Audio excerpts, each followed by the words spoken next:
like just to speak in the short time that I have a little bit about a topic that I've been addressing every Tisha B'Av, and it's a topic that we're going to need much more time and to really figure out, if not a lifetime, and that's to try to get some handle on the Holocaust. Obviously, when we talk about the Holocaust, to say we're going to get any handle on it isn't realistic, but I'd like just to perhaps ask a question and maybe offer a little bit of insight that helps us grasp a very difficult part of what took place.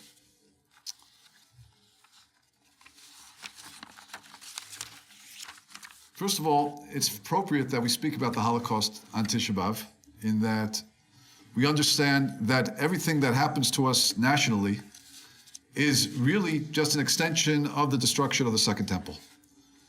That which caused us to be exiled, the sin that existed in Klal Yisrael, apparently still exists, and therefore we have not yet returned to our land in 2,000 years, have not yet really rebuilt.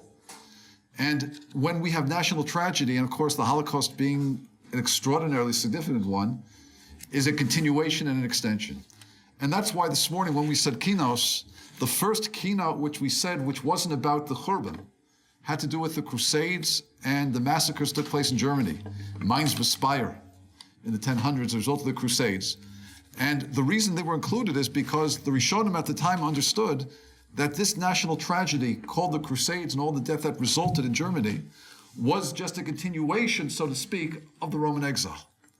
So whenever we're experiencing, so to speak, national events and tragedy, we have to look back to the destruction, we have to look back to the problems that existed at the time when the temple was destroyed, and understand, is that which is happening now a continuation, and that which we're trying to learn part of the same story. Just to reflect back in history, 2,000 years ago we had a temple and it was destroyed because of sinas chinam. Sinas chinam is defined as hatred, baseless hatred, hatred for nothing. Our sages explain that really what happened is that Rome influenced us. The exile that we call Rome, the exile which is still the exile which we're in right now, apparently saw the world in a certain way. They saw the world in a way that your friend or your neighbor isn't a part of you, but the person next to you is your enemy, somebody to be exploited, somebody who is there only to be dominated. It was the epitome, so to speak, of looking at the world and not seeing how can I give, but what can I take from the world? And that's the way our sages defined the Roman exile. Apparently, that very much infected and affected the Jewish heart. And we know that the story of Kamsa Bar Kamsa, the story that seems to depict the tragedy of the Jewish nation, people at a party, a person saying, just let me stay, don't embarrass me, I'll pay. He's refused, I don't want you here, I don't like you. Apparently that inability to see another Jew as a part of us is part of this Roman sort of infection. So the problem we are facing, it's not the only problem, but for today's discussion, I'd like to say the problem is really our hearts. The problem is, who are we on the inside? Really, what are we thinking and what are we feeling? You know, Rome is often described and compared to the chazir, the pig. The pig is the only non-kosher animal which looks kosher on the outside, but is not kosher on the inside. It has a split hoof and says, look at me, I'm kosher. But when you go on the inside, it doesn't chew its cud.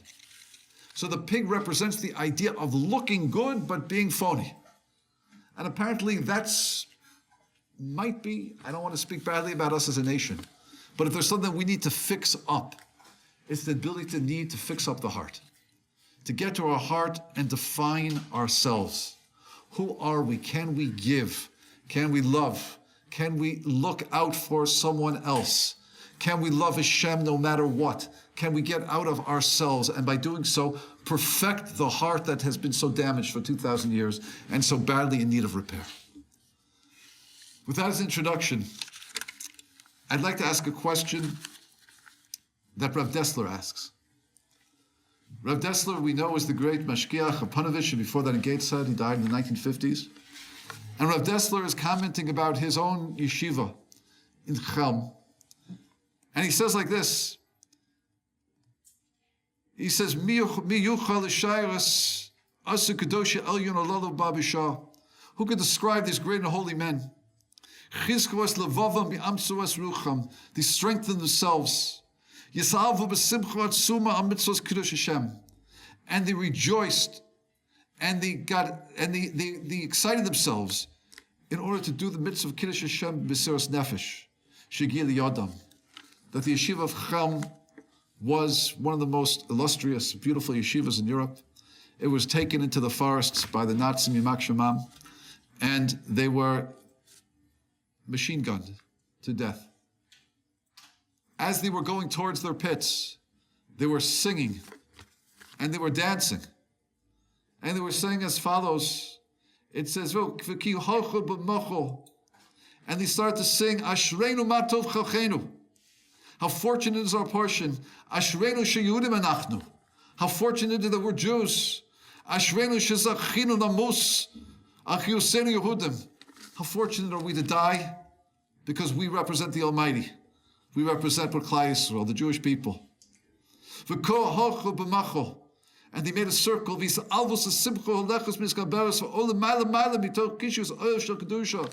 a circle and they danced. And as they danced, the Kedusha began to elevate them and break through all the stubbornness and all the walls of tragedy in front of them. At that point, the Rosh Yeshiva of Daniel Moshevitz, he stopped and he turned to the Nazi officer and he said, "Can I address the yeshiva for a few minutes?" And this Nazi gave him permission, said yes. He turned to his students and he said, "We've been taken to die now as Kiddush Hashem. It's imperative that our hearts are pure. It's imperative that our minds and thoughts are only about the Almighty. And by doing so, we can be a korban for the rest of the Jewish nation." He turned back to the Nazi officer, Yimak Shemo, and he turned to him and he said, "We are ready now, you can proceed." That was Chelm. Rav Dessler was a product of Chelm. And he asked a question. And his question is as follows. You see, when you study the Holocaust, and I've been now on taken 2 college groups to it, one in May and one 2 years ago in August, the more one studies the events, the more one realizes that the concentration camp wasn't the only narrative. A very strong narrative was the way many, I would say millions, of Jews died, which is they were literally just taken from their community, taken outside into fields and ditches and ravines and just shot. And that was Belzec, and that was Chelmo, and that was Babi Yar, and that was the many, many thousands of smaller type sites that are all throughout Poland, that every community seems to have a graveyard of a mass grave. Rav Dessler is bothered and he says like this, and he asks a question. He says, Rabbi Shaluva Tamo. Many have asked the following question and wonder about it. Ma betza b'misos halalo. What was the point in this type of death? If they were died because of a gezeras shmad, because of a decree. For example, during the Spanish Inquisition, we know that many Jews were given a choice. The choice was convert to Christianity or die. Or the choice was give up your land and your money and go into exile. And we chose exile. We chose death. But there was a choice that was made. A choice to stand up and say, this is what we believe. So Rav Dessler is bothered, but wait a minute. In so many of the hundreds of thousands, if not million of deaths, if not more, where was the choice? Only they had died because of standing up for their beliefs. And give their life because of Kiddush Hashem. Hello, Dover, I'd understand. The Nazi murderers were not seeking for us to declare our faith. All they were asking from us was to be destroyed and to be killed, whether we believed or we didn't believe. He says, Kulam, al Shenoda Yehudim. just to kill everyone. Why? Because they were born Jewish. What was the purpose of this? What could be the plan in this? And that's bothering Rav Dessler. If only he had been asking us to declare our Amunah, to stand up and say we're not going to convert, like in the time of the Spanish Inquisition, or something like that. But to take communities, old people, children, into a ravine and shoot without a question, without a choice. What did the Almighty want from us? And that's what's bothering Rav Dessler. And he continues and he says, we weren't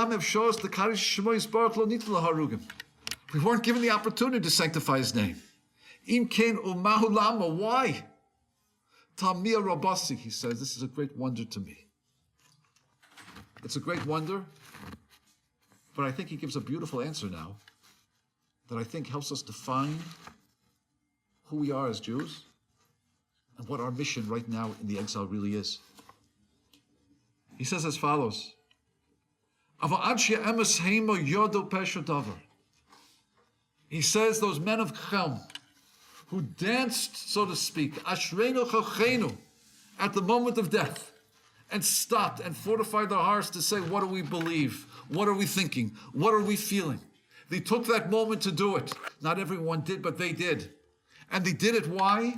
Because they understood something. Lo nisoyin shel shmad haya mechuvan. The Nazis, Yamak Shemam, weren't asking us to denounce our faith. They weren't asking for us to declare open belief in front of the nations. They were asking from us something which was even more difficult.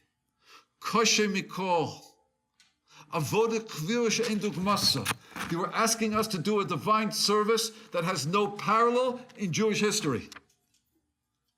The test was,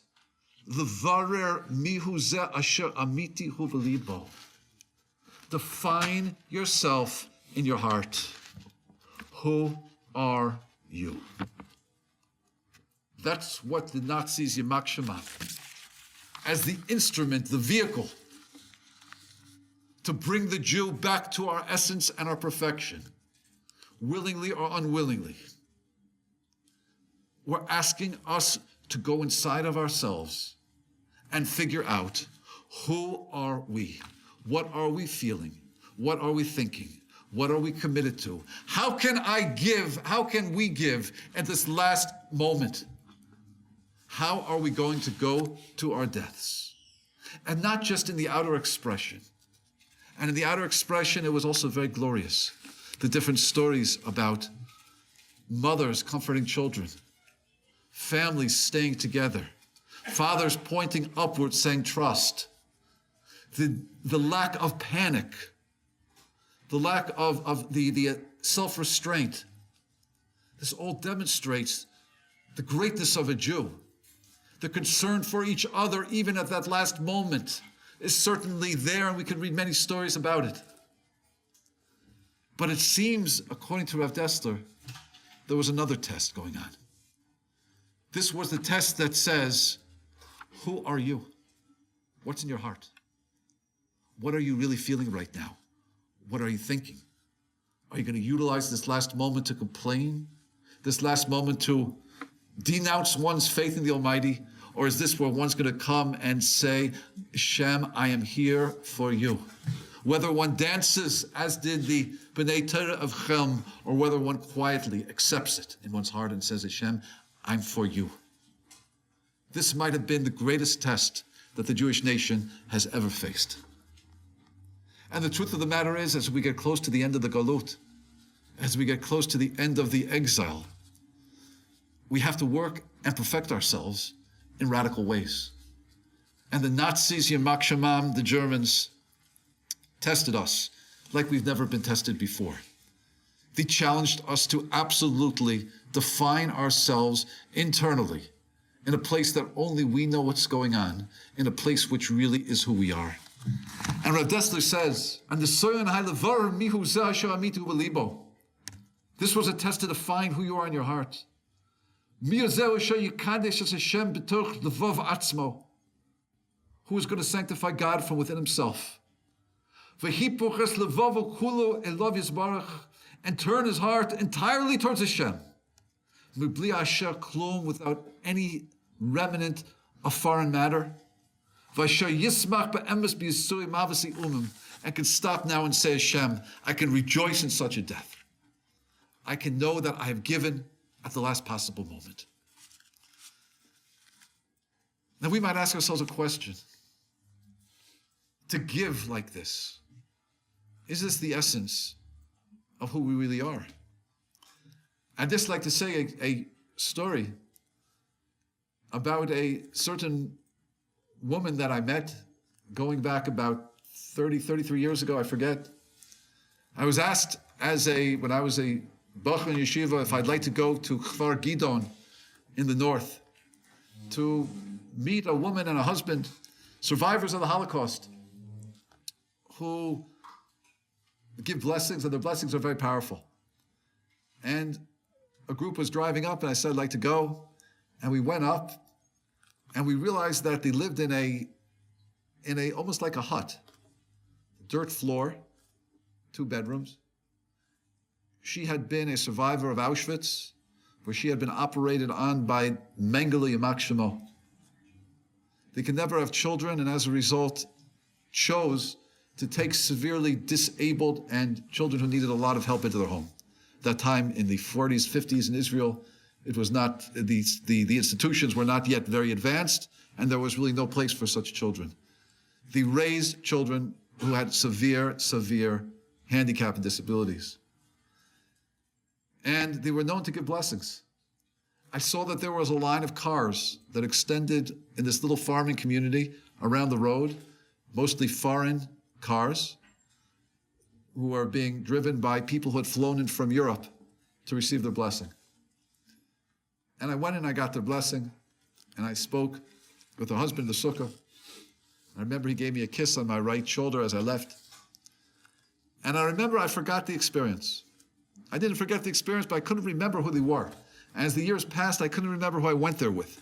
I couldn't remember, therefore, how I could reconnect to find out who these people were. Until a number of years ago, maybe about 10, 12 years ago, I saw a book, and it was called The Holy Woman. And I opened up the book. I said, this is about her. And I started looking at the pages, and I recognized the farm in Kfar Gidon. And I saw their faces. And then I read a little further, and it said he used to kiss everybody on the right shoulder, which I'd always been wondering why. Turned out that he used to kiss people on the right cheek, but his wife felt that was unsanitary, so insisted he kissed on the right shoulder instead. I'm sure there was something deeper in it as well. But then I read the introduction, and the introduction shocked me. The author of this book, Mrs. Rigler, was in Jerusalem beginning her Jewish journey. And she was encouraged to speak to this woman. Her name was Sarah Kramer, was then much older woman. Her husband already passed away. And she was sitting across from her at a table. And Mrs. Rigler, who wrote the book, was not yet religious, as we say. And she looked at this woman and said, I know you were in Auschwitz. I've always been interested in the Holocaust.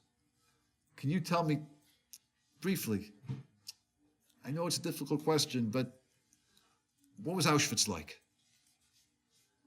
And she turned back to the author and she said, Auschwitz wasn't such a bad place. As the author writes, Auschwitz wasn't a bad place. How could you say that? Everybody knows that Auschwitz was Gehenna on earth. She said, let me tell you, we were a group of girls that came from Czechoslovakia. Even on the cattle cars, we didn't know if we were going to live or we were going to die. But we said to each other, no matter what happens, we are going to live for each other. And that's what we did. If a girl was sick, we got her extra bread. If a girl was cold, we sacrificed our clothing. If one girl, she had memorized most of the Rosh Hashanah davening. When it was Rosh Hashanah, we stood next to her and she davened and we said Amen. We lived for each other. She said, whatever place you are, where you can give and you can love, That's a good place. And then she turned to the author and said, it sounds like what you've been doing for the last number of years has been all about you. That's a bad place. The author writes, she turned her head around 180 degrees as to what the definition of good and bad is. If you have the opportunity to give, you have the opportunity to perfect your heart, the opportunity to refine who you are as an neshama, that is a good opportunity.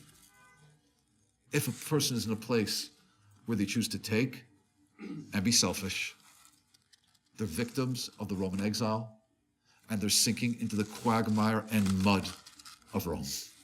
And that's a bad place. Maybe that's what Reb Dessler is teaching us. The test of being taken to a field without a choice is a test ultimately of who are you? Where is your heart? Can you find room to give even now? But the reality is, this lesson really has already been taught to us. And it was taught to us by the great hero of Jewish history. And that's Rabbi Akiva. And the Gemara in Brachos tells us that Rabbi Akiva responded to the Gezeres Hashmad, to the decree against learning Torah, by going out and teaching Torah publicly. Because as we know, when our Torah is being threatened, when our mitzvahs are being threatened to take away, we have to respond to it by keeping them. So he went out to teach Torah and he was arrested. And the Romans took him, and they took him out to be killed. And we read it this morning as part of our kinos. And the Gemara in Brachos says, "B'shah shehotzi Rabbi Akiva lahariga, zman kriyat shema haya." When he took out Rabbi Akiva to die, it was time of kriyat shema. V'hayu sorchen yes b'sara b'masrechos, and they were taking off his flesh with iron combs, shel barzel. V'havim b'kabel lavo malchus shemayim. But despite the pain that he was in, he was accepting upon himself the yoke of Hashem. Amulo Talmidav, Rabbeinu. His student said to him, our Rabbi, Ad Khan, even now? Amalahem, he said back, Kol Yemai, Haisi Mitztayal Pasuk. My whole life, I was always in pain over this Pasuk, B'chol Nafshecha. Loving Hashem with all of your soul. Afilu notel es nishmascha. And it means that even if Hashem is going to take your neshama from you, you have to love Him. My whole life I've been bothered. When will I have the chance to fulfill that? Amarti mastzai yavol yadai v'akimenu. When will come to my hands that I'll fulfill this? V'akshar shabar liyadai lo akimenu. And now that the ability to love God, even as He's taking my soul, has come to my hands, I'm not going to fulfill it. So students could see on his face that he was rejoicing in this mitzvah. Have a marik bi'echod. He extended the word echod until his soul left him. Bi'achu yotza, it's until bi'echod b'yotza b'kriyat shema. What happened? V'amru ashrech Rabbi Akiva. It was said, how fortunate you are, Rabbi Akiva, that you left this world declaring Hashem's oneness, loving Hashem, not giving up on Hashem, but sanctifying God's oneness even then. Then the Gemara says something very interesting. The angels get involved. And the angels call out, Amru Malchi Asharis. The angels say, Lifnei HaKadosh Baruch Hu, in front of Hashem, Zu Torah v'zu schara. Is this Torah and this is its reward? Good question. This is Torah and this is its reward. Rabbi Akiva, the Jewish hero about Tshuva at 40, who leaves his family for 24 years in order to immerse himself in Torah, to come back with 24,000 students, to have them die and to rebuild even after that. To be so great in bringing Torah into the world that when Moshe Rabbeinu is shown a vision in the future and sees Rabbi Akiva darshaning the crowns of the Torah, he says to Hashem, what do you need me for? This is Rabbi Akiva.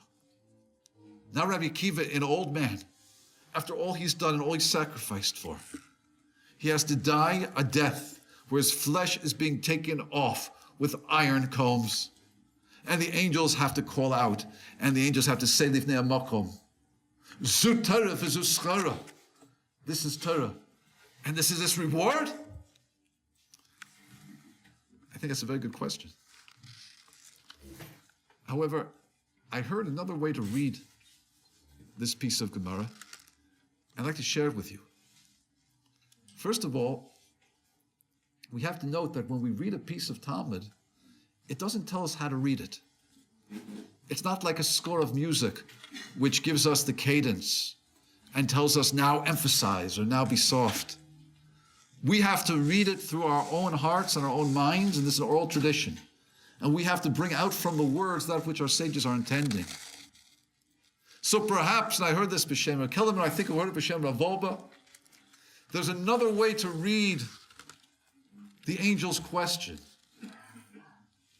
Don't read the angel's question as we read it. Zu Torah v'zu schara. Is this Torah and this is its reward? No, don't read it like that. Read it like this. Zu Torah. Oh, zu schara. Now I understand. This is Torah, and this is its reward. You see, the purpose of the Torah is to teach us to be godlike, to teach us to be other-centered, to teach us to be givers, to teach us to get out of ourselves and give, and not have a selfish heart, to break Rome. Zu Torah. And if a person devotes himself to that type of life, to that type of giving, Hashem gives every opportunity He can to us to find another way to be able to give. So that even the last moment of a person's life can be one where they're leaving this world giving. Hashem, I'm not turning away from you. I'm loving you even now. Rabbi Akiva teaches us that. The way to leave this world can be a way where the heart can achieve so much perfection. Zu Torah v'zu schara. The ultimate gift we get from Torah is the gift to refine our hearts even further. Another opportunity to give, another opportunity to love, whether it be a person or Hashem. You know, I had the thought, as reading this piece, why couldn't our sages made it a little bit easier? Why couldn't our sages just told us explicitly? And the angels said, B'nechusa. The angel said gently. Or the angel said, B'matikos, sweetly. Zu Torah v'zu schara. This is the Torah and this is the reward. Why was it written in a way where you could read it both ways? You could read it as a scream, or you could change the music, and you can redefine it, and you can read it as the ultimate goal of life, living in order to give. That's the ultimate reward, another opportunity. Why did our sages have to phrase it in a way which was unclear? So I was thinking that perhaps the answer is that because what are we demanded from? If we're really going to perfect our hearts, it has to come from us. Nobody could tell us how to do it. Nobody could tell us how we have to perceive situations in life. Our hearts have to determine, is this an opportunity to take or an opportunity to give? Is the test that I'm going through right now as a person is being taken to the field to be machine gunned, is this an opportunity now to complain and to be bitter, or an opportunity to give and to love? Our hearts have to decide, so to speak, how we hear the music. Are we going to hear it as Zu Torah v'zu schara? Or are we going to hear it as Zu Torah v'zu schara? It has to come from within ourselves. Because perfection of the human heart, of the Jewish heart, is something that only we can do.